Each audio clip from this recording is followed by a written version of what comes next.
오늘 아침 우리에게 주시는 하나님의 말씀은 마태복음 21장 12절로 17절까지 말씀입니다. 신약 성경 34면 마태복음 21장 12절로 17절까지 말씀을 제가 봉독하도록 하겠습니다. 이 기록된 계시의 말씀을 봉독할 때에 지금도 살아 계셔서 우리 각 사람 심령 안에 실체로 거하시는 주님의 음성을 친히 들으시기 바랍니다. 예수께서 성전에 들어가사 성전 안에서 매매하는 모든 자들을 내어 쫓으시며 돈 바꾸는 자들의 상과 비둘기 파는 자들의 의자를 둘러 엎으시고 저희에게 이르시되 기록된 바 내 집은 기도하는 집이라 일컬음을 받으리라 하였거늘 너희는 강도의 굴혀를 만드는도다 하시니라. 소경과 전원자들이 성전에서 예수께 나오매 고쳐주시니 대제사장들과 서기관들이 예수의 하시는 이상한 일과 또 성전에서 소리질러 호산나 다윗의 자손이여 하는 아이들을 보고 분하여 예수께 말하되 저희의 하는 말을 듣느뇨. 예수께서 가라사대 그렇다. 어린 아기와 젖먹이들의 입에서 나오는 찬미를 온전케 하셨나이다 함을 너희가 읽어본 일이 없느냐 하시고 그들을 떠나 성 밖으로 베다니에 가서 거기서 유하시니라. 아멘. 우리가 하나님을 믿고 예수님을 믿는 데 있어서 제일 큰 문제가 뭐냐? 그거는 하나님과 예수님을 전혀 모른다는 점입니다. 그냥 모르는 것이 아니라 아예 모릅니다. 아예. 하나님과 예수님을 모르면 뭐 기도를 하든 성경을 보든 이렇게 해서 하나님을 알고 예수님을 알아가려고 그렇게 고민도 하고 갈등을 해야 되는데 그건 또 절대 또 안 하죠. 그냥 뭐 목사가 알려주는 대로 그 다음에 뭐 그냥 사람들이 말하는 대로 그게 막연하게 어렴풋하게 그냥 피상적으로 하나님을 알고 예수님을 아는 게 전부예요. 그 중에 대표적인 게 뭐냐? 십자가입니다. 십자가. 그러니까 오늘도 뭐 찬송가 나왔지만은 그 뭐 주의 보혈, 뭐 주의 십자가의 보혈로 우리가 죄 사함을 받고 구원을 받았네. 뭐 이런 찬송을 하게 되는데, 그러니까 기독교인들이 그러니까 우리가 구원을 받는 데 있어서 가장 중요한 게 여기는 게 십자가입니다. 십자가. 그 십자가에서 예수님이 흘리신 그 피, 뭐 그걸 그냥 피라고도 안 하죠. 보혈이라고 그럽니다. 그러니까 보혈을 우리가 보혈로 우리의 죄 사함을 받아서 뭐 우리가 구원을 받는다. 뭐 이렇게 생각을 하고 또 그렇게 또 전도도 해요. 근데 그게 뭐 사실이냐? 아니거든요.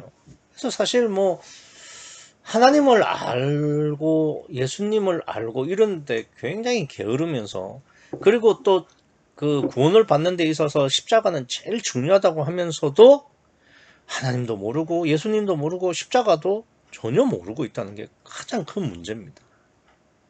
여러분들은 어떠세요? 그 십자가를 알고 계십니까? 지금 본문을 보시면은 예수님이 십자가를 지러 예루살렘에 들어가시죠. 그래서 실제로 이제 예루살렘에 들어온 첫 번째 날입니다. 그래서 예루살렘 성 안에 들어와셔서 제일 먼저 하신 일이 지금 보시는 것처럼 소위 말하는 성전 정화입니다. 그래서 뭐 1절에 보시면은 예수께서 성전에 들어가셔서 성전 안에서 매매하는 모든 자들을 내어 쫓으시고 돈 바꾸는 자들의 상과 비둘기 파는 자들의 의자를 둘러 엎으셨다. 그러니까 막 한마디로 말해서 성전 안에 들어가셔가지고 막 그냥 기물들을 다 파손시키고 막 그냥 사람들 다 내쫓아 버렸다. 이 말이죠. 그러면 예수님께서 왜 이렇게 성전에서 이렇게 막 모든 사람들을 몰아내시고, 그러니까 뭐 그러니까 상이든 의자든 막 둘러 엎으시고 그러셨냐 이거죠. 그래서 보통 이제 예수님이 왜 십자가를 지셨냐고 사람들에게 물어보면 뭐 우리 죄를 사해 주시기 위해서 십자가를 지셨다 뭐 이렇게 대답을 합니다. 그래서 그 대답이 틀렸다는 건 아니죠. 틀렸다는 것은 아니지만 그것은 예수님이 십자가를 진 아주 끄트머리에 있는 아주 작은 의미에 불과하다는 거죠. 그래서 오늘 본문도 보시면은 이걸 어떻게 해석하냐면 우리가 지은 죄, 우리 안에 있는 죄성 뭐 이런 것들을 예수님께서 다 깨끗하게 하신다. 그것의 구체적인 방법이 십자가에 못 박혀가지고 그러니까 보혈을 흘려주심으로써 우리의 죄를 이렇게 막 너저분하고 막 그냥 성전 안에서 그러니까 돈을 탐하고 잘 먹고 잘 살려고 하는 그런 죄성을, 그러니까 죄악된 행동들을 이렇게 다 정화를 시켜주시는 것이다. 이렇게 해석을 합니다. 이렇게 물론 우리 죄를 사해 주심으로 말미암아서 우리가 구원을 받는다라는 것이 틀렸다는 이야기는 아닙니다. 그런데 그것은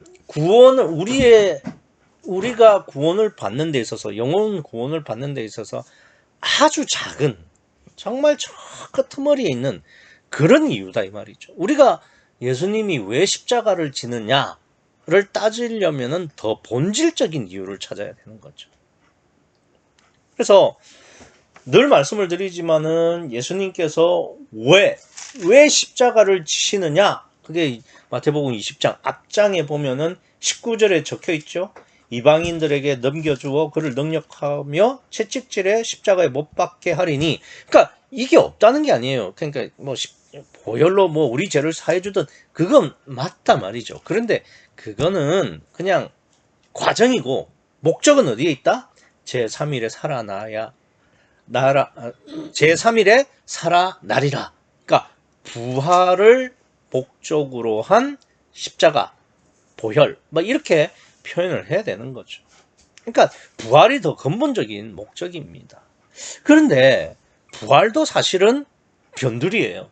그러니까 피 흘림, 그게 맨 끄트머리라면은 부활은 조금 더 들어왔죠. 그러나 이 핵심적인 예수님이 십자가를 지는 본질적인 이유에서도 부활도 아직은 변두리다 이거죠. 그럼 진짜 예수님께서 십자가를 지시는 이유가 뭐냐? 그걸 알아야 되죠. 그건 뭐냐? 그러니까 예수님이 승천하셔서 보혜사를 우리에게 보내주시려고 십자가를 지시는 겁니다. 그러니까 이거를 생각하지 않고, 이거를 복음으로 말을 하지 않고, 이거 없이 자꾸 예수님을 믿으려고 그러고 하나님을 알려고 하니까 예수님께서 13절 끝에 이런 말씀을 하시죠. 너희는 성전을 강도의 굴혈로 만든다. 이런 말씀을 하시는 겁니다. 그러니까 만약에 우리가 하나님을 알고 예수님을 알고 또 십자가를 제대로 이해를 했다면은 예수님이 13절 끝에 강도의 굴혈이라고 표현을 안 하셨겠죠. 그런 말씀을 안 하셨을 겁니다. 근데 그걸 모르고 십자가를 왜 짓는지를 모르니까 성전 안에서 돈도 바꿔주고 매매도 하고 그랬다 이겁니다. 그게 강도짓이라는 거죠. 그럼 이게 왜 강도짓이냐? 우리가 이왕에 이 강도 이야기가 나왔으니까 13절에 지금 예수님이 성전을 강도의 굴혈로 만든다고 하셨는데 여기서 그럼 강도는 누굽니까? 그럼 12절에 예수님이 성전 안에 들어가셔가지고 매매하는 모든 자, 그죠? 그 다음에 돈 바꾸는 자, 그 다음에 비둘기를 파는 자, 이런 사람들이 강도라는 이야기가 되죠. 그러니까 강도를 몰아내시는 거죠. 그러니까 내 집에서, 하나님의 집에서 강도들을 몰아내는 거죠. 그럼 왜 이 사람들을 강도라고 하느냐? 근데 이게 조금 모순이 돼요. 왜 그러냐면, 지금 이 사람들이 왜 이게 성전 안에서 매매도 하고 돈도 바꾸고 비둘기도 팔고 하느냐. 요때가 조금만 더 보시면 아시겠지만 6월절입니다. 6월절이 가까이 왔어요. 그래서 많은 사람들이 6월절에 즈음해서 성전에 와서 제사를 지내고 다시 자기가 살던 집으로 돌아갑니다. 고향으로. 그러니까 우리로 따지면은 명절, 설날쯤으로 생각하시면 돼요. 그러니까 우리야 이제 각자 고향이 따로 있으니까 자기가 살던 곳에서 각자 고향으로 갔다가 다시 각자 일하는 곳으로 가지 않습니까? 근데 유대인들은 조금 다르죠. 그러니까 자기가 각자 살던 곳에 있다가 예루살렘의 성전에 모였다가 다시 자기 살던 집으로 돌아가죠. 그러니까 6월절이 되면은 막 그 예루살렘에 전국에서 모여든 사람들로 뭐 북적북적 하는 거죠. 그래서 그 예수님을 십자가에 못 박으려고 할 때 제사장들이 밀란이 날까봐 막 그게 막 이스라엘 온 국민들이 거기 다 있으니까, 그러니까 막 그 밀란이 일어나면 안 되니까 명절에는 말자 이렇게 이야기를 하는 겁니다. 그런데 우리가 좀 아셔야 될 건 뭐냐면은 요때 예수님이 그 활동을 하던 시기는 바벨론 포로 이후입니다. 그래서 바벨론 포로에서 돌아와서 이렇게 뭐 예루살렘 성전도 짓고 뭐 이곳에서 뭐 정착한 사람도 있었지만, 그 바벨론 포로 시절에 그 각지에 흩어져 있던 이른바 디아스포라라는 사람들이, 그러니까 유대 땅 말고도 다른 데서 다 흩어져 살았다는 거죠. 뭐 우리로 따지면 중국에서도 살고 일본에서도 살고 이렇다는 이야기죠. 뭐 더 멀리는 뭐 몽고나 저기 뭐 그 동남아시아 뭐 필리핀 뭐 베트남 이런 데서도 살았다는 이야기입니다. 예, 그런 사람들이 6월절 명절을 맞이해서 다 이렇게 예루살렘으로 모이게 돼요. 그런데 한번 생각해 보세요. 일본에 사는 사람, 중국에 사는 사람, 몽고에 사는 사람, 뭐 베트남, 필리핀에 사는 사람, 전부 그 사람들은 그곳에서 살고 있기 때문에 돈이 그것도 화폐예요. 뭐 일본 돈, 중국 돈, 베트남 돈, 뭐 이런 식으로. 그러니까 그 사람들이 명절을 맞아서 6월절을 맞아서 예루살렘에 오기는 왔지만, 그 사람들이 그 속죄제사 1년치에 마땅히 드려야 할 속죄제사도 지내지만 성전세도 냅니다. 왜냐하면 자기들이 유대인이라는 것을 잊지 않기 위해서. 그래서 남자가 16세부터 60세까지는 반세겔의 성전세를 냅니다. 근데 그 반세겔의 성전세를 자기가 사용하고 있는 돈, 뭐 일본 돈, 중국 돈으로 내기에는 꺼림칙하죠. 그러니까 그 당시에 이제 로마가 세계를 제패를 하고 있었기 때문에 뭐 각지에 흩어진 사람들이 대체로 로마 돈을 가지고 옵니다. 근데 로마라는 나라는 자기 나라를 지금 지배하는 민족이고 하나님을 섬기지 않는 이방인이라 이거죠. 근데 이방인의 돈을 성전세로 내는 게 꺼림칙하죠. 그래서 오늘 여기 12절에 보시는 것처럼 돈 바꾸는 자가 필요한 겁니다. 쉽게 말해서 환전을 하는 거죠. 그럼 한번 생각해 보세요. 각지에 흩어져 있던 사람들이 뭐 유대인들이야 자기 돈을 쓰니까 상관없다 치더라도 다른 각지에 살고 있는 사람들이 예루살렘에 와서 그러면 그 로마 돈으로 성전세 내는 거를 이 지금 돈 바꾸는 사람들이 도와주는 거잖아요. 이게 강도입니까? 그리고 여기 보시면은 비둘기 파는 자. 그러니까 참 하나님께서 딱 일부러 요런 사람들만 지금 딱 지목해서 말씀하시는 거예요. 비둘기 파는 자. 그러니까 그 재물을, 그러니까 이 뭐지 그 짐승 말고 뭐 예를 들면 전을 붙여서 이렇게 뭐 제사 제물로 내고 하는 그런 것들도 있지만 동물을 꼭 바쳐야 되는 제사가 있는데, 그 동물을 바치는 제사 중에서 가장 싼 게 비둘기예요. 비둘기. 그러니까 이 비둘기는 정말 못 사는 서민들을 위한 그 마지노선으로 진짜 싼 가격으로 동물 제사를 지낼 수 있는 마지노선격인 동물이에요. 그 이 비둘기를 이렇게 바쳐서 제사를 지내려고 하는 진짜 그 돈 없고 약한 서민들을 위한 제사 제물이죠.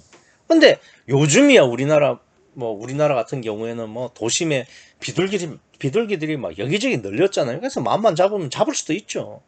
근데 이 당시만 해도 산비둘기입니다. 그래서 실제로 성경에도 나와요. 산비둘기라는 표현이 나와요. 그러니까 그 산비둘기가 찾기가 쉬워요? 찾기 힘들어요. 그것만 전문적으로 잡는 사람들이 여기 와서 이렇게 파는 거죠. 그러면 그 서민들이 생업에도 바빠 죽겠는데 산비둘기를 언제 잡으러 가고 어떻게 잡아요? 그러니까 그 사람들을 위해서 대신 잡아온 사람들에게 돈을 줘서 바꾸는 거예요. 매매를 하는 거예요. 그럼 이 사람들도 필요한 거죠. 그럼 한번 생각해 보세요.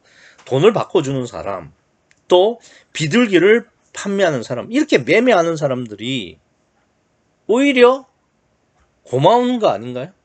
도움이 되는 거 아니냐 이거예요.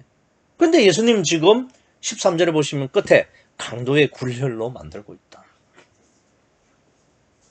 이게 좀 여러분은 쉽게 이해가 됩니까? 저는 쉽게 이해가 안 되더라고요. 그래서 이거를 어떻게 해석하느냐 하면은 성전은 우리 마음이고 그 매매하는 사람들은 선악과에 해당한다. 그래서 우리 마음속 선악과를 청소하시는 거다. 뭐 이렇게 해석을 하기도 합니다. 근데 결론적으로는 그렇게 말할 수가 있죠. 그런데 이제 그것도 그러니까 근거를 가지고 이야기를 해야지 그냥 나는 이렇게 생각한다 이렇게 하면 안 되죠. 우선은 성전은 왜 심령이고 매매하는 자는 왜 선악과이냐. 그래서 앞서 말씀을 드린 것처럼 돈 바꾸는 자나 비둘기 파는 자는 오히려 없으면 제사를 지낼 수 없죠. 근데 제사를 지낼 수 있도록 해주는 도우미 역할을 하는 사람들이에요. 그런데 그 둘을 콕 집어서 지금 예수님께서 말씀을 강도라고 말씀을 하시는데, 그러니까 요거를 어떻게 또 해석을 하냐면 요 돈 바꾸는 사람, 또 비둘기 파는 사람 뿐만 아니라 이게 그 막 동물을 바꿔주는 사람들이 이제 대제사장들하고 이렇게 짜가지고 그러니까 멀쩡한데도 그러니까 이거 흠이 있다고 그래가지고 그 성전 안에서 짐승을 파는 사람하고 바꾸게 해서 그 폭리를 취해가지고 제사장하고 뒷돈 거래를 한다. 이렇게 이야기를 만들어냅니다. 아니 그게 실제로 그런 일이 있었던 게 아니에요. 사람들이 예수님께서 강도라고 했으니까 요 사람들이 그랬을 거야 라고 자기들이 만들어낸 이야기죠. 성경 어디에 그런 말이 있습니까? 폭리를 취했다고. 그러니까 성경이 아니면 그건 사실이 아닌 거예요. 근데 보세요. 제사장들이 어떤 사람들인데 그런 푼돈에 영혼을 팔겠습니까? 아니 가장 대표적인 게 누구냐면 친내 요한의 아버지 사가랴. 이 사람은 성경이 아예 의인이라고 이야기를 합니다. 그런 사람이 여기 그 성전 안에서 매매하는 자들하고 짜서 뭐 뒷돈이나 받고 그런 사람으로 보입니까? 절대 그렇지 않아요. 우린 제사장을 전부 사람들이 교회 다니는 사람들은 목사든 평신도든 간에 제사장을 무슨 악의 소굴 굉장히 부패한 집단으로 생각하는데 실제는 그렇지 않아요. 제사장들과 서기관들은 엄청 청렴하고 결백한 사람들입니다. 그래서 사가랴가 대표적인 인물이죠. 그래서 그 제사장들은 물질이나 명예 그리고 권력을 탐하는 그런 사람들이 아닙니다. 그런데 예수님이 강도라는 말 한마디를 하셨다고 여기 있는 사람들 다 그렇게 매도를 하는 거예요. 그런데 강도라고 예수님께서 왜 강도라고 말씀하셨는지를 알면은 그런 건 그냥 자기들 생각이고 비약이지 실제는 아니고 사실도 아니다 이 말입니다. 그럼 본문에서 말하는 강도, 예수님이 말씀하시는 강도는 누굴까? 이거를 우리가 그냥 나는 이렇게 생각한다 라고 말하면 안 되고 문맥으로 분별을 해야 된다고 제가 누누이 말씀을 드렸습니다. 그런데 본문은 아주 특별하죠. 문맥을 살피는데 물론 지금까지의 문맥으로도 다 우리가 이해를 해야 되지만 실제로 오늘 본문에서 우리가 취해야 할 문맥은 여기 보시면은 강도의 굴혈의 기억 난하조가 있죠. 이거는 기억해 보면 예레미야서 17장 11절을 인용했다라고 지금 이야기를 하고 있습니다. 그러니까 다른 건 몰라도 오늘 본문에서의 강도라는 것에 대한 문맥은 물론 오늘 본문까지 진행된 그러니까 변화산부터 지금까지 진행된 문맥도 우리가 알아야 되겠지만 직접적으로는 이 예레미야서 7장 11절이 포함한 예레미야서 7장에 대한 문맥을 살펴야 된다는 것이 오늘 본문의 말씀입니다. 그래서 오늘 본문은 구약이 문맥이 될 수 있는 거죠. 그래서 오늘 본문을 구약을 확인하지 않고 본문을 해석하면은 그러니까 제사장들과 이게 매매하는 자들이 짜고 뒷거래를 했다. 이런 자기 마음대로의 해석이 나오게 되는 거죠. 그래서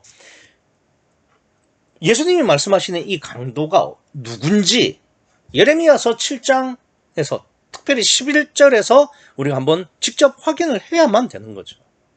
그래서 오늘 본문 예레미야서 7장 11절을 살펴보면 이렇게 되어 있습니다. 내 이름으로 일컬음을 받는 이 집이 너희 눈에는 도적의 굴혈로 보이느냐, 이렇게 돼 있죠. 그래서 예레미야서 7장 11절에 나오는 도적의 굴혈을 예수님께서 그대로 말씀하고 계세요. 그런데 그러면 예레미야는 왜 성전에 있는 그 사람들을 도적이라고 그랬고 성전을 도적의 굴혈이라고 말을 했을까? 이게 하나님께서, 그러니까 예수님께서 오늘 본문에서 말씀하신 도적 혹은 도적의 굴혈이라고 말씀하신 것에 직접적인 이유가 되겠죠. 그래서 예레미야서 7장을 보면은 9절에 이렇게 돼 있어요. 바알에게 분향하며 너희의 알지 못하는 다른 신들을 쫓으면서 라고 되어 있습니다. 그러니까 이건 무슨 말이냐면은 지금 성전 안에서 하나님을 섬긴다고 하는 그 사람들이 지금 바알에게 분향도 하고 알지 못하는 신들을 쫓는 거예요. 그러면서 예루살렘 성전 안에 와서 하나님께 제사를 지내는 겁니다. 그럼 이게 말이 됩니까? 그러니까 이방신을 섬기면서 하나님을 믿는다고 지금 착각하는 거죠. 그래서 10절에 뭐라고 되냐면 내 이름으로 일컬음을 받는 이 집에 들어와서 내 앞에 서서 말하기를 우리가 구원을 얻었나이다. 그러니까 실제는 다른 이방신도 섬기고 바알에게 분향도 하면서 성전에 와서는 우리가 구원을 받았대요. 왜? 하나님을 믿으니까. 요 이야기를 하고 있는 겁니다.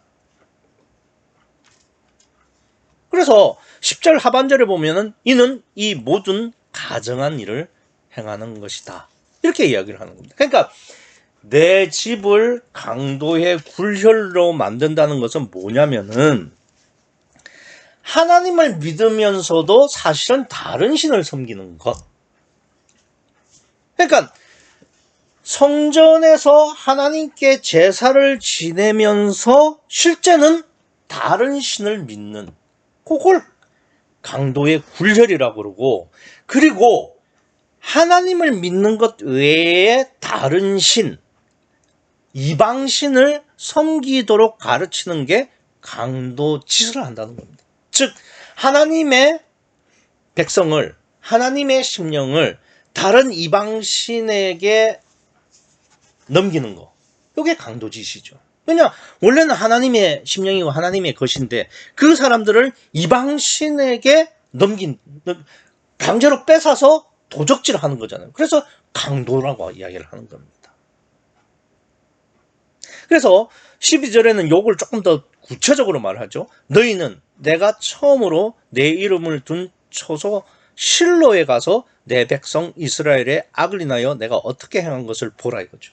그러니까 하나님께서 성전 안에서 바알에게 분향하고 다른 이방신들을 쫓는 그것이 강도짓이고 강도의 굴혈로 만드는 것인데 그게 이전에도 있었다 이거죠. 언제요? 실로. 그러니까 실로라는 곳에서 그런 일이 있었다는 거죠. 그러니까 실로에서 어떤 일이 있었느냐? 그러니까 요거까지를 봐야 되죠. 이스라엘이 블레셋하고 전쟁을 했습니다. 전쟁을 했는데 이제 블레셋이 점점 자기들의 그 성으로 진격을 해오니까 이 사람들이 하나님의 법궤를 앞세워서 전쟁에 나가자고 그렇게 이야기를 해요. 그래가지고 그 법궤를 들고 나갔다가 오히려 법궤까지 빼앗기고 처참하게 패하면서 거기에 나갔던 사람이 대부분 죽고 겨우 몇만 살아서 돌아와요. 그러니까 이거를 하나님께서 말씀을 하시는 거죠. 이게 무슨 이야기입니까? 그러니까 법궤라는 것은 하나님의 말씀을 담아둔 궤를 말하는 겁니다. 그러면 하나님의 말씀을 담아둔 궤를 앞세우고 나갔으면은 분명히 이겨야 되죠. 그런데 결과는 법궤까지 빼앗기면서 그 전쟁을 하러 나갔던 병사들이 대부분 죽게 된다 이겁니다. 왜 그랬을까? 13절에 이렇게 이야기를 하죠. 내가 너희에게 말하되 새벽부터 부지런히 말하여도 듣지 아니하였고 너희를 불러도 대답지 아니하였느니라. 이게 무슨 말입니까? 하나님께서 이스라엘 백성에게 새벽부터 말했는데 전혀 듣지를 않더라는 거죠. 또 하나님께서 부지런히 말하여도 듣지 않더라는 겁니다.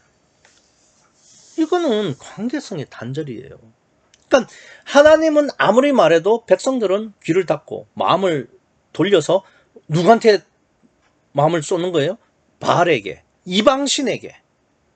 그러니까 하나님과의 관계를 끊고 이방 우상에게 마음을 향하더라 이거죠. 그러면 지금 하나님께서 말씀하시는 게 뭐냐? 이 법궤도 하나의 우상이 됐다는 거죠. 그러니까 하나님하고 관계를 해야 되는데 눈에 보이는 법궤가 하나님이 되어서 요것만 있으면 우리가 승리할 것이다 라고 생각하고 블레셋하고 전쟁하러 갈 때 이 법궤를 들고 나간 거예요.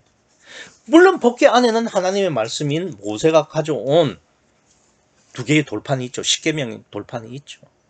그런데 그게 중요한 게 아니죠. 더 중요한 건 뭐냐?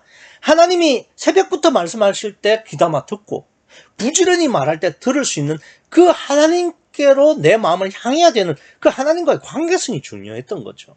그런 보이는 법궤가 중요한 게 아니고, 그러니까 하나님은 뭘 말씀하시느냐? 너희가 나에게서 돌이켜 마음을 나에게서 멀어졌고 나와의 관계성을 단절시킨 것이 문제고, 그렇게 다른 신들을 믿고 바알에게 분향하는 것을 가르치는 제사장 너희들이 강도짓을 한 것이고, 너희는 강도짓을 당해서 결국은 심판받을 것이라는 것이 실로의 이야기고, 지금 예레미야가 말하는 성전 안에서 다른 신들을 섬기는 도적의 굴혈이라는 이야기가 되는 겁니다. 그럼 본문으로 돌아와서, 그럼 예수님은 왜 지금 이 성전 안에서 지금 제사를 지내기 위해서 매매하고 비둘기를 팔고 돈을 바꾸는 이 사람들에게 강도의 굴혈이라고 이야기했었을까? 왜 그런 것 같습니까? 성전 안에서 하나님 말고 다른 이방신을 섬기고 바알에게 분향하는 것, 즉 하나님과의 관계성은 끊고 다른 신들과의 관계를 하는 것을 하나님은 강도짓이라고 그랬고 강도의 굴혈이라고 말씀하신 겁니다. 그러면 예수님은 지금 제사장, 그러니까 그 유월절을 맞아서 하나님께 제사를 드리려고 하는 그 사람들, 그러기 위해서 준비를 하는 이 매매하는 자들과 제사장들에게 예수님은 강도짓을 한다고 그러고 강도의 굴혈을 만들었다고 이야기를 하는 거예요. 그러면 그 예레미야의 성전과 실로의 사건을 비교를 해보면은 예수님께서 왜 지금 이 매매하는 자들과 제사장들에게 강도의 굴혈로 만들었다고 하실 것 같아요?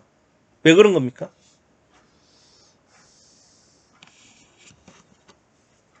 지금 예수님은 그 말씀 하시는 거예요. 굉장히 잘 들으셔야 됩니다.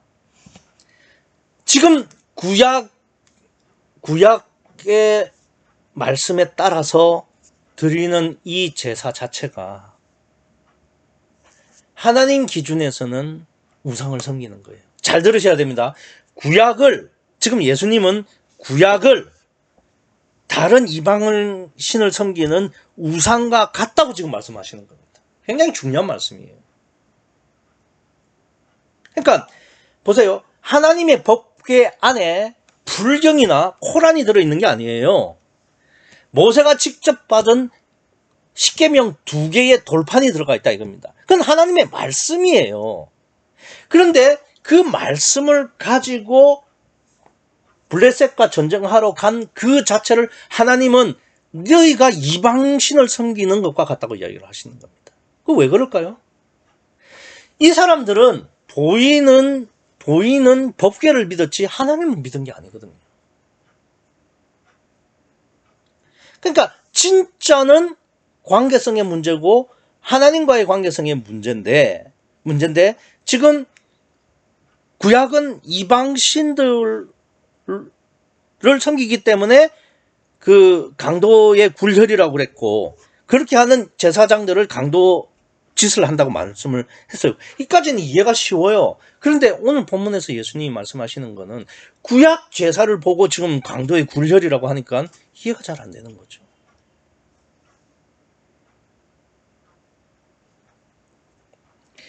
그러니까 법궤에 하나님의 말씀이 있었지만 그것도 하나의 우상이 될 수 있듯이 구약도 우상이 될 수 있다는 겁니다. 이거를 잘 들으셔야 됩니다. 그러면 구약이 제사 자체가 우상이라니 이게 말이 되나? 아니, 제사라는 것이 하나님이 직접 하신, 구약에서 직접 하신 말씀이고 명령인데 그걸 지키는 게 왜 우상이냐? 이런 의문이 당연히 들 수밖에 없죠. 여기서 우리가 왜 예수님께서 십자가를 지러 예루살렘에 오셨는지를 알아야 돼요. 예수님 왜 십자가를 지러 오셨다고요? 십자가에 피를 흘려서 우리 죄 사해 주려고? 아니라니까요. 부활하려고? 그것도 아니에요. 부활한다면 뭐 하려고? 승천하셔서 성령을, 보혜사를 우리한테 보내시려고 지금 십자가 지러 오신 겁니다. 그렇게 되면 한번 보세요. 구약 제사, 이게 성령이 내주에서 임마누엘로 말미암아 구원을 받는 데 있어서는 구약의 말씀도 참복음이 아닌 거예요. 그럼 여전히 구약은 제사, 짐승의 피를 흘려서 내 죄를 사함을 받음으로 말미암아서 죄 씻음을 가지고 구원이라고 여긴다 이거죠. 그 복음, 그것을 가르치는 자, 그것을 믿는 자 전부 강도고 강도의 굴려 안에 있다는 겁니다. 그러니까 여기서 우리는 하나님께서 얼마나 성령 내주를 구원의 마지막 목적, 구원의 완성으로 두시는 줄 알아야 됩니다. 성령 침례를 위해서 구약마저 부정하시는 것이 하나님이세요.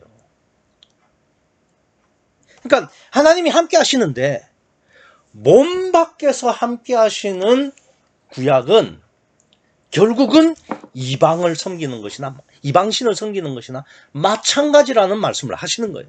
이게 얼마나 하나님께서 성령의 내주 임마누엘을 구원의 마지막 목적으로 두시는지를 강조하시는 겁니다. 저는 오늘 본문만큼 하나님께서 자기 부정을 하는 말씀이 있을까 싶을 정도로 오늘 본문은 굉장히 특별한 말씀이고 정말 놀라운 말씀입니다. 그냥 그냥 성전 안에서 매매하고 이런 게 우리 마음에 있는 무슨 물질욕, 명예욕, 권력욕 이런 걸 정화하는 거다, 내보내는 거다, 그 정도가 아닙니다. 하나님이 원하시는 건 뭐냐면은 구약이라는 거, 그러니까 죄 사함으로 말미암아서 성령이 함께 하시는 그 잠깐의 구원, 그러다가 또 구원이 멀어지고 그런 구원까지도 이제는 강도짓이다, 다른 복음이다, 그걸로는 안 된다라고 예수님께서, 하나님께서 말씀하시는 거예요. 참 놀라운, 오늘 본문은 정말 놀라운 겁니다. 하나님께서 자기 부정을 하시는 거예요. 자기 부정을 통해서 더 완전한 복음을 말씀하시려고 하는 거예요. 그래서 잘 보셔야 됩니다. 지금 14절에 이런 말씀하시죠. 소경과 전원자들이 성전에서 예수께 나오매 고쳐주시니. 저는 이것도 참 굉장히, 똥땅지 같은 말 아니에요? 무슨 성전 정화하는데 갑자기 소경과 전원자들이 왜 나옵니까? 그리고 무슨 꼭 그러니까 소경하고 전원자들만 나오는 거예요? 예를 들면 문둥병자는, 문둥병자 못 들어가나? 그러면 예를 들어서 그러니까 열병이 걸렸다든가, 아니면은 무슨 그러니까 간질이 있다든가, 이런 사람들은 왜 안 나와요? 왜 하필이면 소경과 전원자죠? 소경과 전원자는 생활하는데도 아무 지장이 없어요. 단지 불편하죠. 앞을 못 보고 쩔룩거리니까. 그러니까 무슨 이야기냐면은 인간으로 살아가는 데는 아무 문제 없어요. 다만 완전하지 않을 뿐이지. 구약? 하나님 말씀 맞아요. 그래서 구원받은 사람도 실제로 있죠. 아브라함, 다윗. 그 사람들 다 구원받았죠. 그런데 그걸로는 완전하지 않은 거예요. 그래서 좀 더 소경을 눈을 띄워주고 전원자를 완전하게 걷는 것이 그게 완전한 복음이고 그게 곧 신약이고 임마누엘의 보혜사 내주의 복음이라는 겁니다. 그걸 위해서 예수님께서 오신 거예요. 그럼 그거 아닌 거는 강도, 강도의 굴혈. 아니 실제로 생각해 보세요. 오늘날 많은 교회에서 예수님의 피를 믿으면 구원받는다고 강도짓 하는 거 아닙니까? 그거? 하나님의 심령을 강제로 뺏어서 도둑질해서 하나님 못 믿게 하는 거 아니냐 이거죠. 그걸 완전하게 하는 게 뭐냐? 예수님께서 십자가를 지시고 부활하시고 승천하셔서 보혜사를 보내서 우리 그 보혜사가 내 속에 내주하시면 그래서 임마누엘이 되면은 그게 완전한 복음이죠. 그게 소경이 앞을 보는 거고 전원자가 올바르게 걷게 된다는 그 말씀입니다. 원래는 이렇게만 말씀을 하셔도 알아들어야 되죠. 알아들어야 되는데 그걸 못 알아들을까봐 15절에 다시 말씀하십니다. 대제사장들과 서기관들이 예수의 하시는 일 이꼴입니다. 그 다음에 뭐냐면 또 성전에서 소리질러 호산나 다윗의 자손이여 하는 아이들을 보고 분했다. 그러니까 소경을 고치고 전원자를 고치는 것과 마찬가지의 원리로 지금 아이들이 호산나 다윗의 자손이여 하는 것을 보고 분했다. 왜 분합니까? 이거 왜 분할까요? 이 호산나란 뜻이 우리를 구원하소서라는 뜻입니다. 우리를 구원하소서. 근데 제사장이 이렇게 묻는 거예요. 야, 이게 말이 되냐? 16절에 예수께 말하되 저희 하는 말을 듣느뇨. 이게 넌 말이 된다고 생각하냐? 이렇게 이야기죠. 왜 이런 말을 할까? 아니 예수는 분명히 육체를 입고 있는 사람인데 우리를 구원하소서 하니까 아니 야 사람이 어떻게 구원은 하나님만 시키는 거 아니야? 근데 너 육체 입고 있는 사람인데 너 어떻게 구원시켜? 너 이거 진짜 듣고도 아무렇지도 않냐? 너 하나님 섬긴다면서 하나님의 아들이라면서 이런 말 들어도 돼? 이렇게 이야기를 하는 거죠. 그랬더니 예수님께서 뭐라고 하십니까? 예수님께서 16절 중간부터 보시면 예수께서 가라사대 그렇다. 어린아기와 젖먹이들의 입에서 나오는 찬미를 온전케 하셨다 함을 너희가 읽어본 적이 없느냐 라고 하시는데 요것도 그렇죠. 그렇다에 니은이 붙어있죠. 나는 하죠. 10편 8편 2절. 그러니까 그렇다 어린아기와 젖먹이들의 입에서 나오는 찬미를 온전케 하셨나이다. 요게 무슨 뜻이냐 이거죠. 요것도 그냥 상상하면 안 되고 10편 8편 2절을 봐야 되는 겁니다. 그런데 우리가 10편 8편 2절을 보면은 오늘 본문을 그대로 이렇게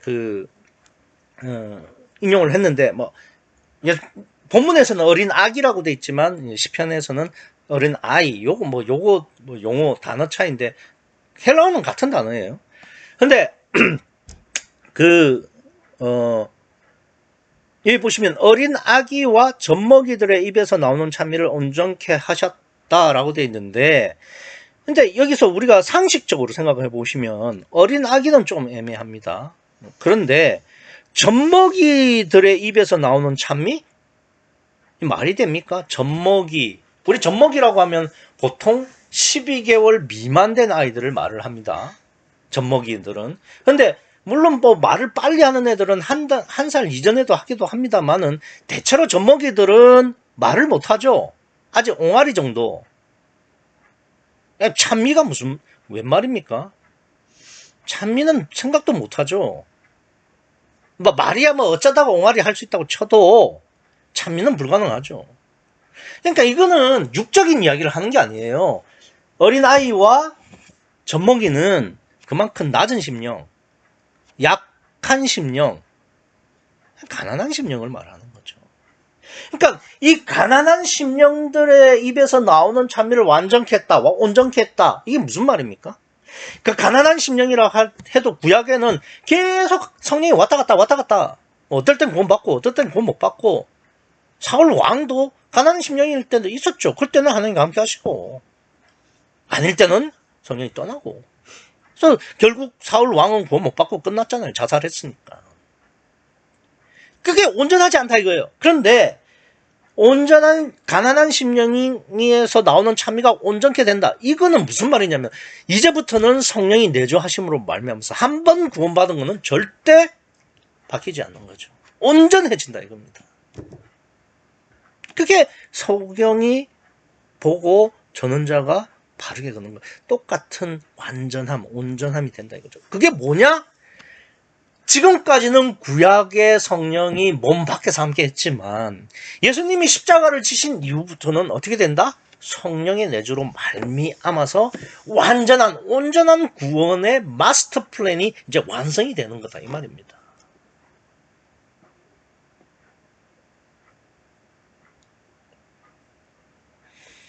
그러니까 이 점을 아셔야 돼요. 그래서 예수님께서 이 성전 안에서 필요한 거, 돈 바꾸는 거, 비둘기 파는 거, 제사 지내는 거, 이거 다 필요한데, 그럼 구약이다 이거죠. 구약은 이제 오실 성령, 사도행전 2장 이후부터 될 성령 침례에 비하면은 이거는 다른 신을 섬기는, 이방인을 섬기는 것과 같은 강도짓이다 이거죠. 그래서 오늘날에도 많은 교인들이 예수님 피 믿으면 구원받는 걸로 강도짓 당하고 있는 거잖아요.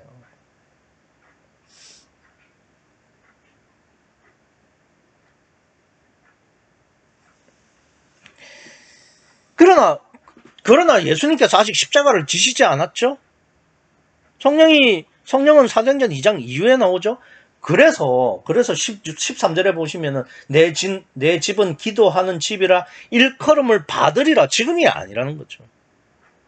예수님이 아직 십자가 지시지 않았으니까 십자가 지시고 부활 성천하신 다음에 회사가 와서 강림하게 되면 그때부터는 기도하는 집이 되는 거죠.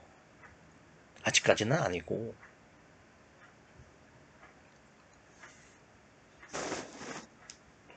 그래서 구약에 머무는 신앙, 구약을 가르치는 복음, 그렇게 가르치는 목회자들 전부 강도로 싸그리 심판받게 될 겁니다.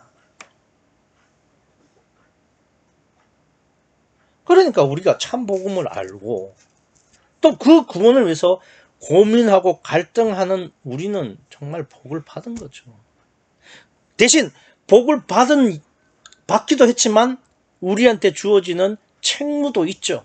뭡니까? 우리가 먼저 구원을 받았으니까 이 구원을 전해야 할 의무도 하나님께서 우리에게 주셨다는 거죠. 그러니까 먼저 우리가 참 복음을 알았으니까 우리가 먼저 구원 받아야 돼요. 여기 어린아이와 젖먹이들처럼 가난한 심령이 되어서 온전한 구원을 우리가 먼저 받아야 되죠. 그게 제일 시급하고 첫 번째고, 그런 다음에는 뭘 해야 되느냐? 강도의 굴혈 복음으로 한 예수 피만 믿으면 구원받는다고 생각하는 모든 이 이방신을 우상을 섬기는 것처럼 하나님과의 완전한 관계를 하지 못하는 그 심령들에게 가서 복음을 전해야 되는 거죠.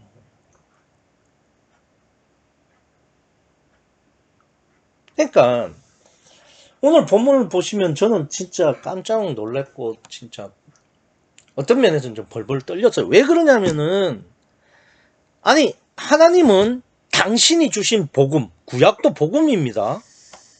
그 복음마저도 신약의 임마누엘 복음에 비하면 강도짓이라고 규정하는 거예요. 그리고 그렇게 가르치는 자나 분별 없이 그렇게 믿는 자나 전부 심판받을 거라고 말씀을 하십니다. 그러니까 우리는 진짜 은혜를 받은 거죠. 그러니까 먼저 거듭나서 참 복음을 전해야 되는 거죠. 그래서 요한복음 10장 8절에 보면은 이런 말씀이 나와요. 나보다 먼저 온 자는 다 절도요 강도. 여기서 나보다 먼저 온 자는 구약도 포함하는 겁니다. 그러니 한 목자는 오직 성령, 그 중에서도 보혜사 외에는 없어요. 그게 무슨, 아니 하나님은 구약의 성령도 지금 안 끼워주는 판에 보혜사 말고 누가 들어간단 말입니까? 그건 절대 안 되는 거예요. 그건 강도짓입니다.